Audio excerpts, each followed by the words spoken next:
আসসালামু আলাইকুম। আচ্ছা, তো আজকের পর্বে আমরা শিখবো হচ্ছে PSP callback function and Jason. তো আমরা এর আগে তো ফাংশন শিখছি। সাপোজ আমরা কোনো ফাংশন লেখার আগে ফাংশন কিওয়ার্ড ব্যবহার করতে হবে। ফাংশন সাপোজ সে হাই, দেন আমরা এখানে কিছু একটা রিটার্ন করছি, যে রিটার্ন সাপোজ এখান থেকে আমরা মেসেজটা নিলাম, মেসেজ, দেন আমরা হাই স্ট্রিং দিলাম হাই, দেন মেসেজটা আমরা কনক্যাট করে দেবো এর সাথে,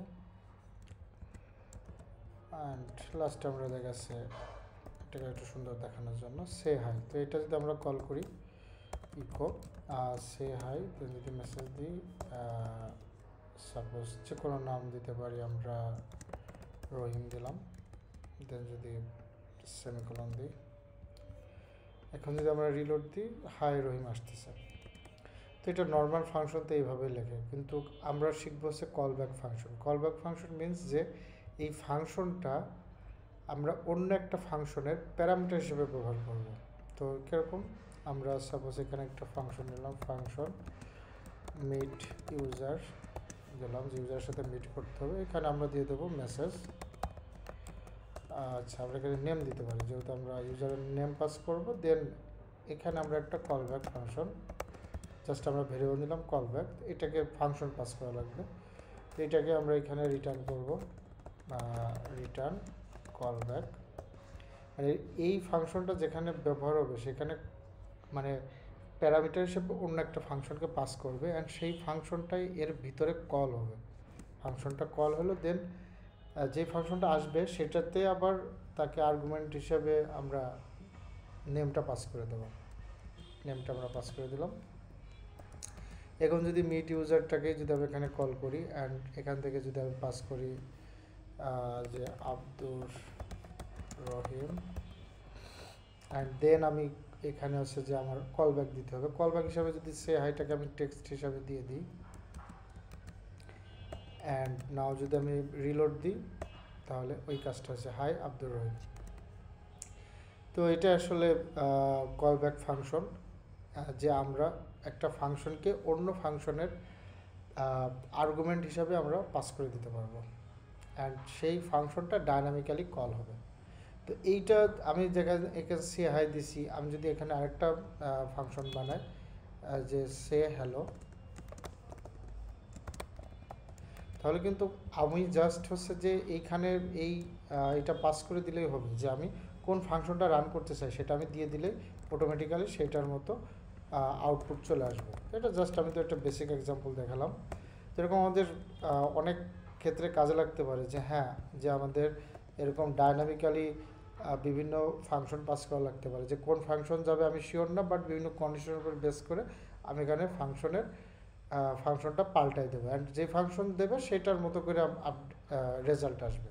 তো এইটাই হচ্ছে যে কলব্যাক ফাংশন, যে আমি ফাংশনটাকে অন্য ফাংশনের আর্গুমেন্ট আকারে আমি পাস করে দিতে পারবো, দেন তার ভিতরে এটাকে কল করবে।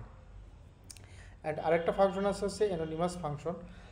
অ্যানোনিমাস ফাংশন বলতে যে ফাংশনের কোনো নাম নাই। তো আমি সে হ্যালো লিখছি, এইটাকে যদি আমি সাপোজ অ্যানোনিমাসটা দেখার জন্য আমি সিম্পলভাবে দেখি, যে আমি চাচ্ছি যে হ্যাঁ, এখানে ডাইরেক্ট আমি হচ্ছে ফাংশনটা লিখে দেবো। সেটার জন্য আমি এইখানে ফাংশনের নেমটা না দিয়ে আমি এটা বাদ দেবো, দিয়ে আমি ডাইরেক্ট ফাংশন লিখবো। ফাংশনে কোনো নাম দিব না, ফার্স্ট ব্র্যাকেট দেবো, দেন হচ্ছে যে আমি এর একটা বডি দেবো। বডি দেওয়ার পরে অ্যান্ড এই জায়গাটায় আমি হচ্ছে যে ভেরিয়েবলটা ধরবো, আমি সাপোজ দিলাম নেম, অ্যান্ড ওই নেমটাই আমি এখানে রিটার্ন করব, যে return suppose hi I am anonymous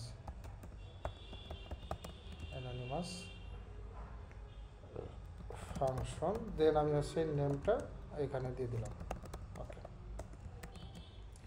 এখন যদি আমি রিলোড দিই, এটা সেমভাবেই কাজ করবে। তার মানে আমার যদি এরকম কোনো ফাংশন লেখা লাগে যেটার কোনো আমি নাম দেবো না, বাট আমি কুইক এইটাকে ফাংশনটাকে আমি এক্সিকিউট করব, সেক্ষেত্রে আমরা এইভাবে অ্যানোনিমাস ফাংশন দিতে পারি।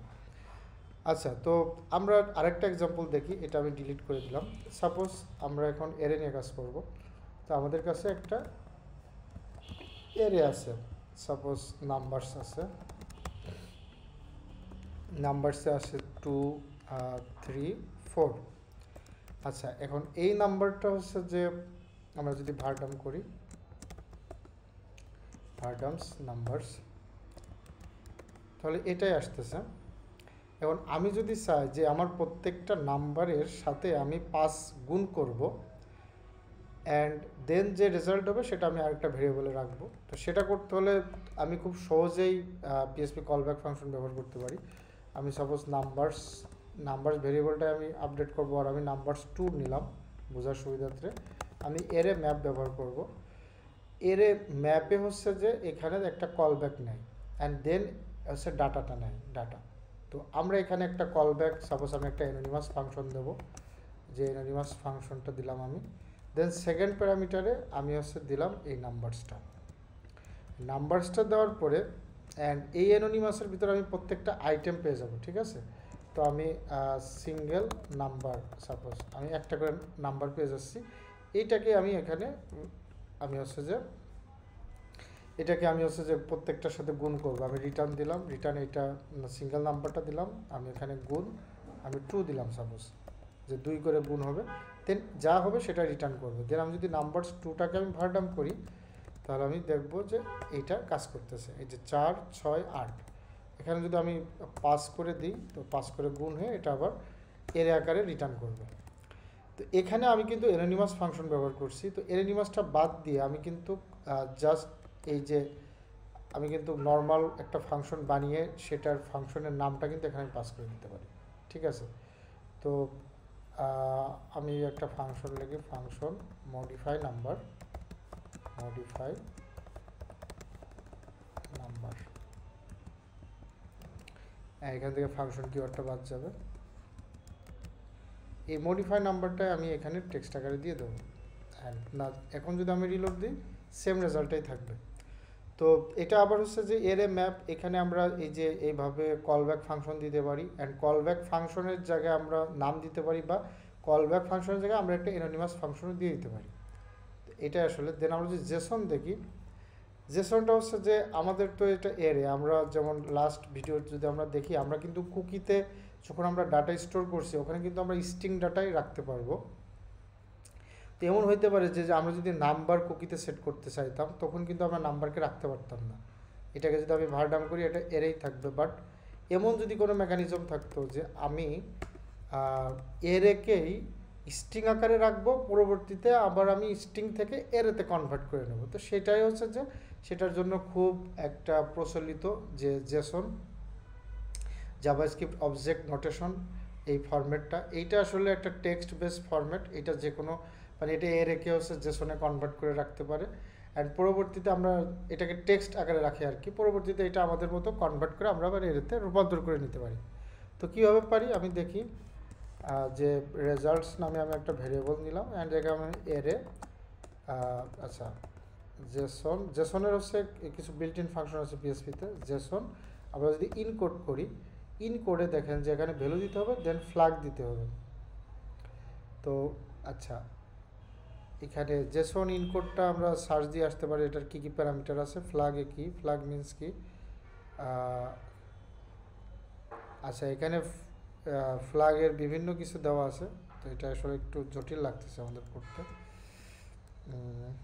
আমি যে W3 স্কুলে সার্চ দিই, জেসন ইনকোড W3 স্কুলস, আমি এখান থেকে দেখে আসি। হ্যাঁ, জেসন ইনকোডের কি আছে যে এখানে ভ্যালু আছে, আর একটা হচ্ছে অপশনস আছে যে আমি কী কী ভাবে এটাকে আমি হচ্ছে যে কনভার্ট করতে পারি।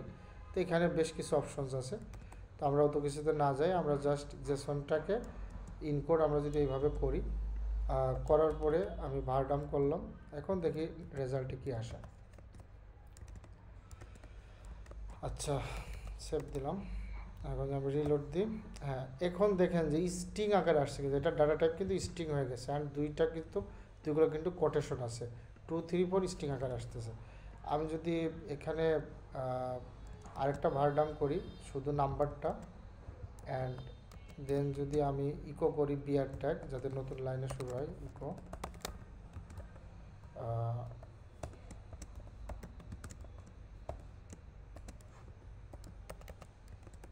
দেন আমি যদি এখানে রিলোড দিই, এই যে প্রথমে কিন্তু এরে আছে, পরেরটা কিন্তু স্ট্রিং হয়ে গেছে।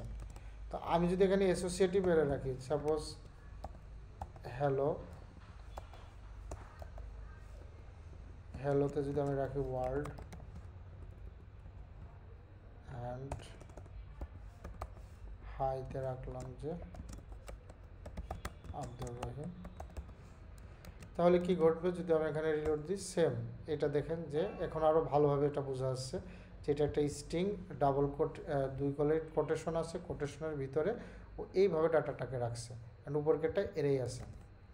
তো আমরা এইভাবে আর কি একটা প্রবলেম সলভ করতে পারি যে আমরা যদি কোথাও এই ডাটাটা রাখার প্রয়োজন হয় তাহলে আমরা এইভাবে ডাটাটা স্ট্রিং আকারে রাখতে পারি। তো দেখা যাচ্ছে মনে করেন যে রেজাল্টটাই আমরা স্ট্রিং হিসাবে জায়গা আছে, সাপোজ কুকিতে রাখলাম, আপনারা ট্রাই করতে পারেন। অ্যান্ড এইটা যখন আমরা কুকি থেকে আবার রিসিভ করবো, এটাকে আমরা এরেতে কনভার্ট করতে চাই। তো আমি এখানে একটা ভেরিয়েবল নিলাম, যে কোনো নামে নিতে পারি। আমি লিখলাম কনভার্ট স্ট্রিং টু এরে, যে আপনি যে কোনো নাম নিতে পারেন। এখানে এখন দিলাম যে জেসন ডিকোড, যে জেসন ডিকোড দিলাম, অ্যান্ড ডিকোডের জায়গায় আমি রেজাল্টটা দিয়ে দিলাম। রেজাল্ট দেওয়ার পরে আমি এখানে প্যারামিটার আছে যে আমি একটা অ্যাসোসিয়েটিভ এরে আকারে চাই কিনা। হ্যাঁ, এটা অ্যাসোসিয়েটিভ এরে আকারে চাই। আচ্ছা, এখানে ট্রু দিয়ে দিলাম। অ্যাসোসিয়েটিভ এরে মিনস কি, ভ্যালু আকারে থাকবে। তারপরে যদি আমি এইটাকে যদি আবার আমি ভারডাম করি, অ্যান্ড তার আগে যদি আমি একটা বিআর দিই, জাস্ট নিচের লাইনে শো করবে, তাহলে যদি দেখি হ্যাঁ এটা আবার এরেই কনভার্ট হয়ে গেছে। এখন যদি আমি এই জায়গাটা যদি আবার আরেকটা আমি মানে প্রথমে আমাদের যে ভ্যালুটা ছিল নাম্বার, সেটাকেও যদি আমি ভারডাম করি অ্যান্ড কম্পেয়ার করে দেখার চেষ্টা করি, আমি দেখব কোনো ডিফারেন্স নাই, দুইটাই সেম। তো এটা আসলে আমাদের খুব বেশি লাগে, আমরা ডাটাবেজে বা বিভিন্ন জায়গায় যেখানে আমরা এরে ডাটা রাখতে পারবো না, সেইখানে আমরা এরেকে এইভাবে সুন্দর করে জেসন ইনকোড করে আমরা স্ট্রিং আকারে সেখানে রাখতে পারবো। অ্যান্ড সেখান থেকে আমরা ডাটাগুলো রিট্রিভ করে দেন আমরা আবার এরেতে কনভার্ট করে নিতে পারবো। এটা খুবই ইউজফুল। তো সবাই আশা করি এটা খুব ভালোভাবে প্র্যাকটিস করবেন। ঠিক আছে, আল্লাহ হাফেজ।